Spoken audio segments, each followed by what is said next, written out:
তাহলে আমাদের নতুন পিটি টেস্টে যা কিছু চেঞ্জ হচ্ছে সেটাকে আমরা একটা সুন্দর ছোট্ট ফরম্যাটে সামারাইজ করে ফেলি। প্রথমে দেখেন টু নিউ কোয়েশ্চেন টাইপস। আমাদের নতুন দুইটা কোয়েশ্চেন টাইপ আসছে। একটার নাম হচ্ছে সামারাইজ গ্রুপ ডিসকাশন, আর একটা হচ্ছে রেসপন্ড টু আ সিচুয়েশন। আরেকটা চেঞ্জ হচ্ছে এক্সপ্যান্ডেড রেটিং স্কেলস। আমাদের স্পিকিং এবং রাইটিং কোয়েশ্চেনের জন্য এখন মার্ক অথবা স্কোর ক্রাইটেরিয়া একটু চেঞ্জ হচ্ছে। তার মানে আমাদের আগে যে কোয়েশ্চেনে যত মার্ক ছিল সেটা হয়তো এখন একটু আপডেট হবে, একটু চেঞ্জ হবে। কোনো কোয়েশ্চেনে মার্ক একটু বাড়বে, কোনো কোয়েশ্চেনে মার্ক একটু কমবে।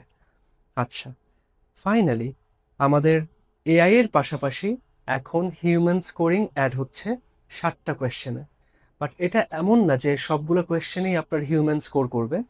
যদি কোনো কোয়েশ্চেন বা কোনো টেস্টের ব্যাপারে পিটি যে এক্সাম অথরিটি তাদের যদি কোনো কোয়েশ্চেন আসে, কোনো ডাউট আসে, তখন তারা চাইলে একজন হিউম্যান এক্সামিনার দিয়ে আপনার ইয়েটাকে স্কোর করতে পারেন। যেমন আমরা শুনতাম যে একসময় মানুষ অনেক টেমপ্লেট ইউজ করতো, একটা ফিক্সড টেমপ্লেট, সেখানের মধ্যে হচ্ছে খালি কোয়েশ্চেনের কয়েকটা শব্দ বসায় দিলেই অ্যান্সার হয়ে যেত। তো কেউ কি এখন টেমপ্লেট ইউজ করতেছে কিনা সেটা চেক করার জন্য হয়তো একজন হিউম্যান স্কোরার থাকবেন।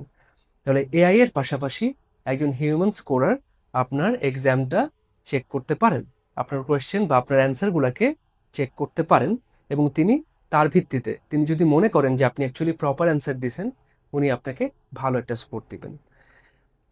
তো এই ছাড়া আমার খুব একটা চেঞ্জ নাই।